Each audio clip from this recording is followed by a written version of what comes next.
Greetings, this is RM Electronics. Today, we're doing a hands-on session. We'll put together a small test bench that will let us show how the main electronic components work, look at typical ways of connecting them, and figure out what's actually going on. Our bench will be powered from a 12-volt DC supply and also from AC and pulsed current sources, which we are going to build using an Arduino-based generator and MOSFET bridge drivers. As loads, we'll use an incandescent lamp, LEDs, an electric motor, and a speaker. For measurements, we'll use a voltmeter and an ammeter. Let's brainstorm it. So, on the left, we have our voltage sources. This is just a regular voltage regulator. It lets us adjust the voltage, and right now, it's set to 12 volts. This is basically a full Arduino clone based on an Amiga 168 microcontroller. It can control a load using PWM, and it can also reverse the polarity of the output voltage. By writing a suitable Arduino program, I turned it into a source of AC and pulsed current. On this output, we get an almost perfect sine wave, and here we get square pulses of the same frequency. In my case, the frequency is adjustable from 1 to 50 Hz. Just in case, here are the program listing. If you have any questions, please ask them in the comments. On the right, we have several different loads. This is a standard red LED with a ballast resistor calculated for 12-volt power. This is a speaker made from a bunch of PC buzzes. This is a regular 12-volt light bulb. This is an electric motor from a CD-ROM spindle. And here we have two LED lamps, one white and one yellow, connected in opposite polarity. This will help us better understand how AC circuits work. And finally, at the top, we have the measuring instruments, 2 voltmeters and an ammeter. A voltmeter is always connected in parallel to a circuit whose voltage we intend to measure. In this case, we're seeing the voltage of this power supply. An ammeter, on the other hand, is connected by breaking the circuit and putting it in series, like this. In this case, we can see that our lamp draws about 370 milliamps. The motor draws 22 milliamps. Let's measure what we've got here. The board itself is getting 12.6 volts. I'll set the frequency to maximum. On this output we have about 9 volts, and here about 14 volts. I'm not going to explain what happened here. I'll pass this question on to you. Please tell me why the multimeter shows a voltage lower than the supply voltage on this output and higher than the supply voltage on this one. As a small hint, I'll add this. This voltage is shown correctly, and this one is not. Also, these two voltages are connected by a well-known formula. What is it? Please write your answer in the comments. Powering the loads from a DC source gives a pretty predictable result. The LED lights up, the speaker clicks, the lamp lights up, the motor spins, and these lamps light up in turns when the polarity is changed. Now let's power everything from a square wave generator. The LED blinks. That happens because current can flow through an LED only in the forward direction, while here the supply polarity keeps changing. The speaker makes a sound when the voltage polarity changes, and the pitch obviously depends on the frequency. The incandescent lamp glows continuously because polarity doesn't matter for it. The DC motor is a regular brush type, and the direction of rotation of its shaft depends on the polarity of the supply voltage. I think the result here is pretty predictable. When powered from a sine wave, the brightness of our LED changes smoothly, just like the current through it rises smoothly. If we set the generator frequency to maximum, the pulsing becomes almost invisible to the eye. The lamp behaves a little differently. When powered by a square wave, it glowed continuously. Here we can see that its brightness changes smoothly. I'll set the frequency to maximum. The lamp is glowing, but its brightness is now a bit lower. By the way, that's another hint for the question I asked a minute ago. The direction of rotation of the electric motor also changes, but now it happens more smoothly. If we raise the frequency, the motor basically stops working, because a brushed motor with a permanent magnet, whose rotation direction depends on supply polarity, cannot really be powered from AC. I think everything is clear here, and there's not much to explain.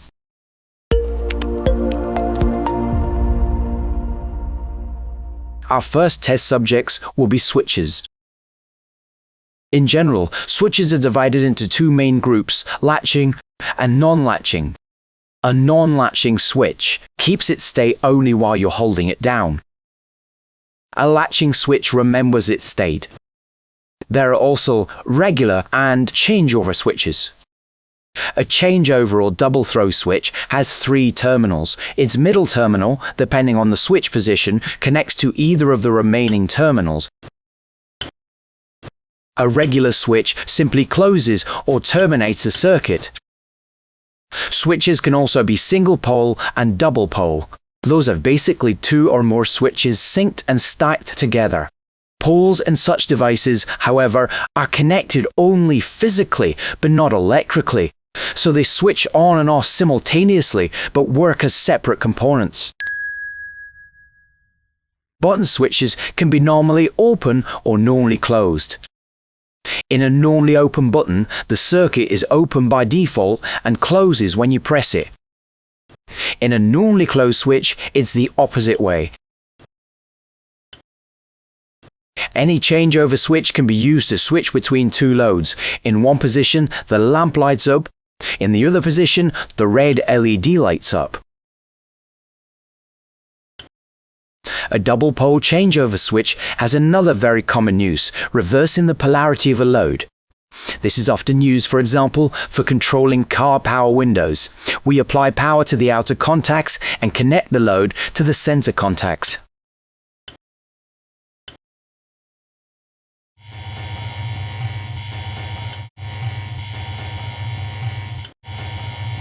Double pole switches are also often used in household AC wiring to terminate both wires going to the load, both neutral and live.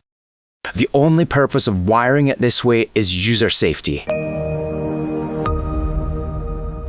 Our next component is the relay. A relay is basically just a mechanized switch, which is used when one needs to switch high current load with a low control current.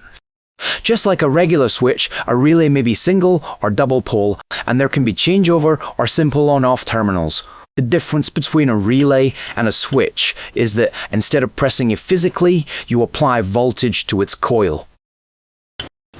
Then you can see the relay switch. Some relays, but definitely not all of them, can work from both DC and AC. Judging by what we see, our relays are not designed for AC power. You can build all sorts of funny little circuits with relays. For example, if you connect the normally closed terminals of a relay in series with its coil, you get an oscillator.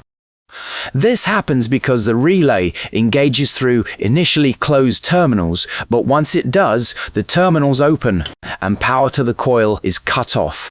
The armature returns to its original position, the terminals close again, and the coil is once again powered. Then the cycle repeats.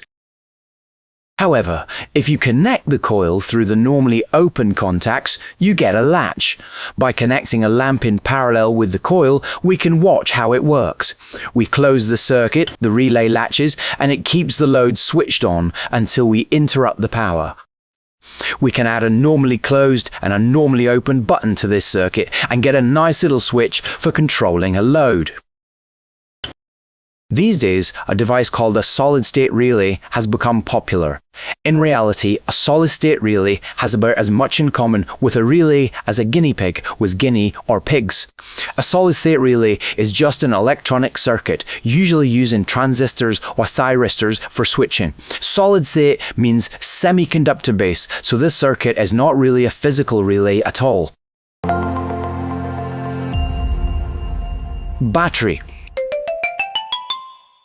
The main job of the battery is to create a voltage or potential difference.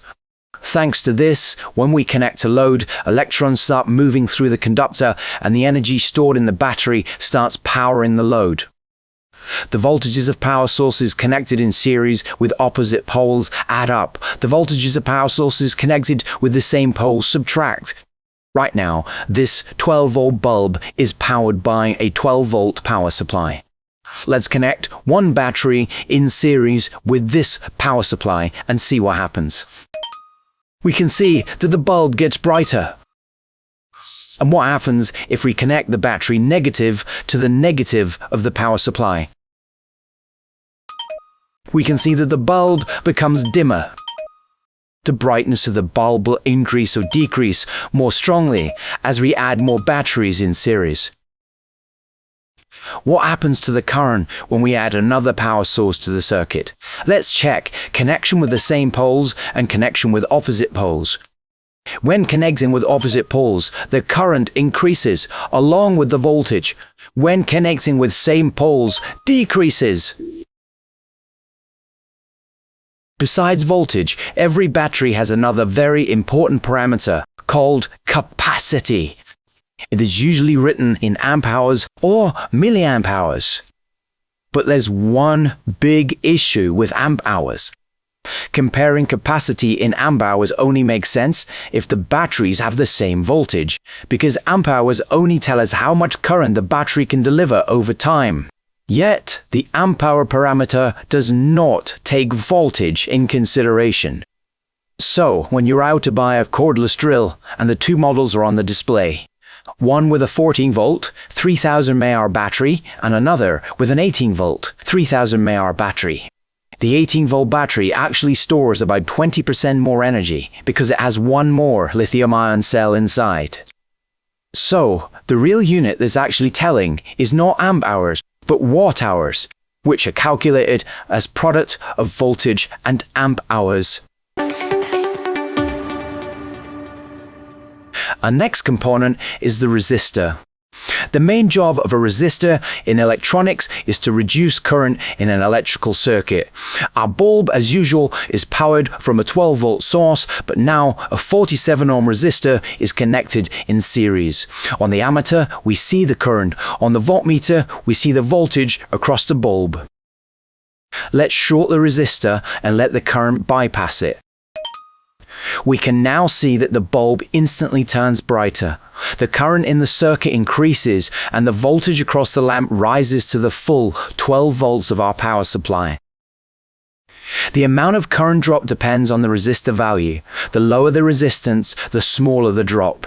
Instead of the 47-ohm resistor, I connected a 27-ohm resistor. As a result, the bulb glows brighter. The voltage across it is about 5 volts, and the current in the circuit has also increased. Resistors can be connected in series or in parallel. When resistors are connected in series, the resistances add up. When they are connected in parallel, the total resistance decreases. The bulb got brighter, and the current flowing through it increased too. Calculating the resistance of two identical resistors connected in parallel is easy. Just divide the resistance of a single resistor by their number. A series connection of resistors has one interesting feature. The voltage applied to the circuit is divided between the resistors proportional to their values. The total voltage of the circuit is 12 volts. The voltage across the 100-ohm resistor is 8 volts. The voltage across the 51-ohm resistor is 4 volts, which makes it a total of 12 volts. Such connection is used in electronics very often and is called a voltage divider. A voltage divider is useful because it accurately preserves the shape of the input signal being reduced, so it can be used both in DC and AC circuits. Variable resistors are also used in electronics. Such components' resistance can be changed within a certain range, which lets us manually adjust the current in a circuit.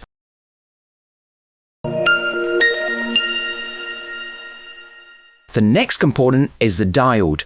A diode is a semiconductor device that allows current to flow in only one direction. A diode has two terminals, the anode and the cathode. Sometimes they are also called positive and negative based on how the current flows through the diode when voltage is applied to it. To check a diode, we must switch the multimeter to the corresponding mode. The stripe on the casing marks the cathode, the negative. 0.473 means that the multimeter is currently displaying the voltage dropping across the diode and not its resistance. In fact, it is not possible to measure a diode's resistance because this part does not have such a feature. So, let's see what's happening in the circuit. Our bulb is on. The voltage across it is 11.2 volts. The rest of the voltage drops across the diode. Let's short it. We can now see that the bulb got a bit brighter and the voltage across it became equal to the power supply voltage. As we remember, polarity does not matter for a light bulb. With pulse current, it glows continuously. However, when connected through a diode, it starts blinking because the diode allows current to pass only in one direction. When powered from a sine wave source, we can see that the bulb lights up only during one half wave of the AC sine curve. In the same way, only the white LED lights up here now. So, by using a diode, one can rectify AC or pulse current and power a load designed for DC direct current. But if we use just a single diode as rectifier, we only use one half wave of the input sine. The second half wave, which is blocked by the diode, is basically lost. To address this problem, in electronics, we use a device you've probably already heard of, the Bridge Rectifier. Such bridge consists of 4 diodes and has 4 terminals. AC is applied to these 2 terminals and rectified DC is picked up from the other 2. The operating principle of a bridge rectifier is not at all complicated. During one half wave, current flows through these 2 diodes. During the other half wave, when the polarity of the input voltage is reversed, current flows through these other 2 diodes. Apparently, for the incandescent lamp, it doesn't make much difference. But our motor is now spinning, although the power is coming from an AC source. The red LED is also glowing without any visible pulsation. The fact that we don't see pulsing on the LED doesn't mean it's not there. We can see this by lowering the generator frequency. The diode bridge rectifies AC, but it cannot turn the humps of a sine wave into a flat straight line. So, the flickering we see means that the voltage on the LED is still changing. And this is when a component called the capacitor comes into play.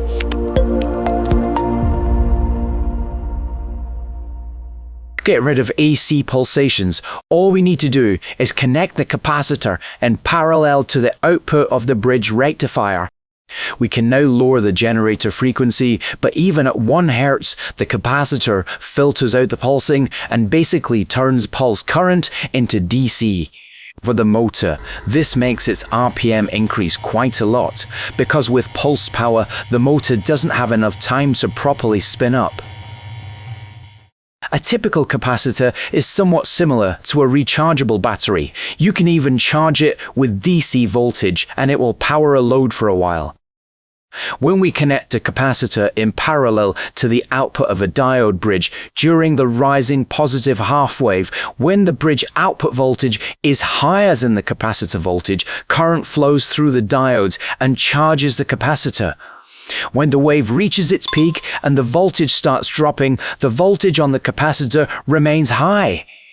The diode that was charging the capacitor turns off because the capacitor voltage now exceeds the bridge input voltage. The sine wave continues towards 0 while the capacitor remains charged. Same process then repeats for the negative half wave, only the other 2 diodes engage. The quality of voltage smoothing, obviously, will depend on the capacitance of the capacitor and on the load you connect to it. However, a capacitor is a poor conductor. Current flows through it only while it's charging or discharging. As soon as the voltage on the capacitor plates becomes equal to the supply voltage, the current stops. So basically, a capacitor does not pass DC. If you try to power a load in a DC circuit with a capacitor in series, it will turn on briefly, only while the capacitor is charging. But in AC circuits, a capacitor behaves differently. Since the polarity of the supply voltage keeps changing, the capacitor keeps recharging, and in this way it allows AC to pass. And here is one more component, whose operation is dedicated to processing AC. It's called the transformer. Its job is fairly simple. When you apply AC to the primary winding, you get AC from the secondary winding. At the same time, the ratio between the voltages of the primary and secondary coils is proportional to the ratio of the number of turns of those windings. So, a transformer can be either step down or step up. A step-up transformer's primary coil has less turns than the secondary, hence voltage is stepped up. For the step-down device, it's just the opposite. Secondary coil has less turns, so the voltage is effectively stepped down. The energy transferred through a transformer is mostly preserved if we take efficiency into account. For example, if you have a transformer that lowers the voltage 10 times, then in theory you can draw 10 times more current from the secondary winding than from the primary winding. I found this transformer in my parts box. The resistance of its primary winding is about 1 kilo, while the resistance of the secondary winding is about 1.5 ohms. So, it's clearly a step-down transformer, right? Not quite. We could actually try using it as a step-up device if we flip it. Yeah, it's possible. To run this experiment, we're going to briefly apply voltage from our main power supply to the low resistance winding and connect a regular AC LED bulb to the output. As we can see, the lamp flashes. That means we got around 300 volts on the high resistance winding. We can also see that the flashes happen exactly at the moment when the wires are connected. This is because energy is transferred from the primary to the secondary coil only while the current is changing during the rise of the magnetic field, which lasts only fractions of a second until the core fully saturates. There is one important reason why the transformer is still in use today. Its windings are electrically isolated from each other, which is an important safety feature crucial for all consumer devices.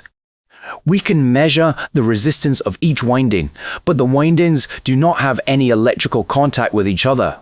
In electronics, this feature is called galvanic isolation. So, transformers can transfer energy without direct electrical contact. However, in devices where the conversion happens internally and there is no direct user contact, for example in this LED bulb, transformer-based solutions are usually not utilized. What do you think I've got in this magic box? Right, it's the transistor. A transistor is a semiconductor device mostly used to switch a load using a control signal fed externally. In a way, it's similar to a relay but has no physically moving parts inside. A transistor has 3 terminals: emitter, collector, and base. In a typical circuit, a transistor is connected in series with the load, just like a resistor or a switch. However, it cannot be connected in just any polarity. Since it's a semiconductor, it allows current to flow only in one direction, which coincides with the emitter arrow. There also are PNP and NPN transistors. The only difference between them is the direction of current flow. In electronics, there are several ways to connect a transistor depending on what one wants to achieve.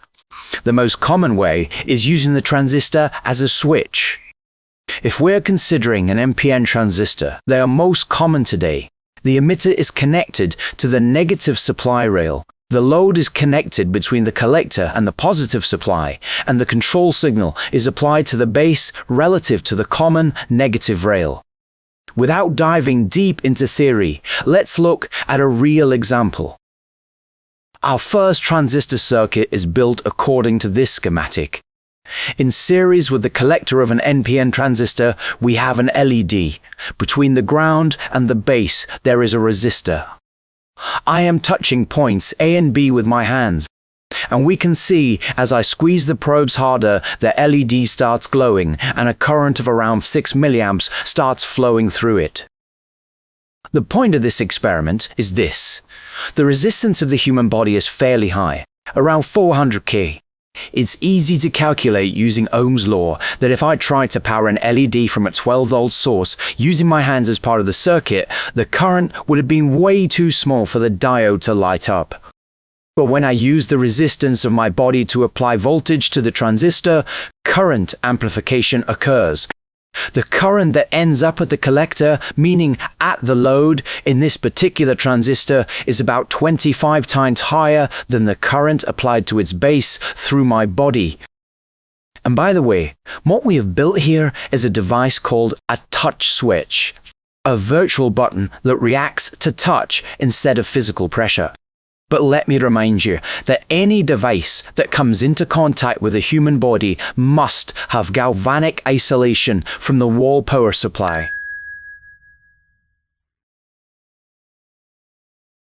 If you paid attention, you may have probably noticed that in this particular circuit, between the positive rail, the transistor base, and the negative supply rail, we have formed a typical voltage divider. The lower leg of this divider is the 680k resistor. The upper leg is my hand. Obviously, I chose 680k, so it's large enough relative to the resistance of my body. Otherwise, we would have failed to make the transistor to actually turn off. Here's one more circuit for you. Here, a fixed 6.8k resistor is connected from the transistor base to the positive supply rail, so the transistor is initially on. And from the base to ground, I installed a Thermistor. A Thermistor is a type of resistor whose resistance changes according to temperature. There are two types of Thermistors. In the PTC type, resistance rises as temperature increases. In NTC type, resistance drops as temperature increases. Let me take the hot air gun and heat the Thermistor. We can see that the current through the LED drops and its brightness goes down. The delay happens because the Thermistor cannot cool down instantly. This experiment also shows how a transistor can amplify a weak signal. The resistance of the thermistor at room temperature is about 8k. Even though that is much lower than the resistance of the human body, we still wouldn't be able to make the LED light up by powering it directly through this thermistor. Also notice that in the thermistor experiment, we used it to turn the transistor off, while in the previous one, with the body, we were turning it on. So, when the sensor is connected between the base and the ground, the logic of the circuit is inverted. Our next component is the Thyristor, also commonly called the SCR. An SCR, like a transistor, is a semiconductor device, which is also used for switching loads. But unlike a transistor, when a control signal is applied, an SCR turns on almost instantly and then stays on, just like a latching switch. To turn the Thyristor off, we need the supply current to drop below its holding value or simply cut it off completely. So, by using a normally open and a normally closed buttons, we can build a simple latch circuit, similar to what we have already built with the relay. In an SCR, when the control signal is applied to the gate, the device turns on. When the supply circuit is interrupted or drops significantly, it turns off. The Thyristor's ability to keep the circuit closed while power is present is the main reason why it's commonly used in these circuits. For this particular purpose, there is a type of a Thyristor called a triac. Functionally, a triac is very similar to an SCR, except that it conducts current in both directions. The biggest advantage of using SCRs in AC circuits is that the turn-off event always happens when the sine wave crosses zero. This greatly reduces interference caused by switching currents. Triacs, along with transistors, are widely used in solid-state relay circuits. Let's connect the SCR to the AC source. The load and the button are wired exactly the same way as before. We can see that the bulb does not stay on, because with every half wave as the power is cut, the circuit is terminated. This property of SCRs and triacs is also used in AC dimmers. Using a simple delay circuit, the dimmer turns the load on earlier or later relative to the AC sign, and at the end of the cycle, at zero crossing, the SCR reliably turns the load off. The later the load is turned on, the smaller the part of the cycle the current flows through it. That is how brightness control is achieved in SCR-based dimmers. Note that such dimming method is only reliable with classic incandescent light bulbs. LED bulbs have complicated driver circuits, so they'll effectively fight your dimmer. And the last, but not least, the optocoupler. In electronics, an optocoupler, just like a transformer, is used when galvanic isolation is necessary between different parts of the circuit. For example, if you're trying to use an Arduino board to drive a high-voltage AC motor, you cannot wire them directly because you risk killing the Arduino. However, unlike a transformer, an optocoupler can only transmit a control signal. It cannot power the load directly. On the other hand, an optocoupler can pass both AC and DC signals, which a transformer cannot do. The operating principle of an optocoupler is based on light. On the transmitting side, there is an LED. On the receiving side, there is a photodiode or a phototransistor. Both are typically hidden inside a plastic package so that external lighting may not affect the operation. So, when you supply current to the internal LED of the optocoupler, it lights up and illuminates the receiving side, which starts conducting, thus passing information to the output. Some optocouplers have an extra amplification circuit at their output that makes their signal easier to process. For example, the 6N137 optocoupler produces logic levels at the output and contains an open collector switch. To demonstrate galvanic isolation, I'm powering the optocoupler internal LED using a battery, while the LED connected to the output is powered by our main power supply. In practice, optocouplers are used not only for galvanic isolation, but also for noise protection. A very common case is automotive electronics. For example, in an ECU, you cannot wire the microcontroller output directly to the circuit powering the ignition coils. The interference created by the spark plugs will be so strong that the MCU will instantly hang or keep restarting randomly. For the same reason, optocouplers are often used in CNC machines. Since the light-emitting part of an optocoupler is an LED, you cannot apply voltage to it directly. Just like with any other LED, as usual, you need to connect a resistor in series. The resistor value must be calculated based on the current specified in the optocoupler datasheet and desired control voltage. I hope this quick look at the basics of electronics helped make things a bit clearer. As always, please leave your questions in the comments section. I'll be happy to answer them. And if you're into technology and electronics, please also subscribe to this channel. If you'd like to support my work, the details are in the video description. This was RM Electronics. Be good!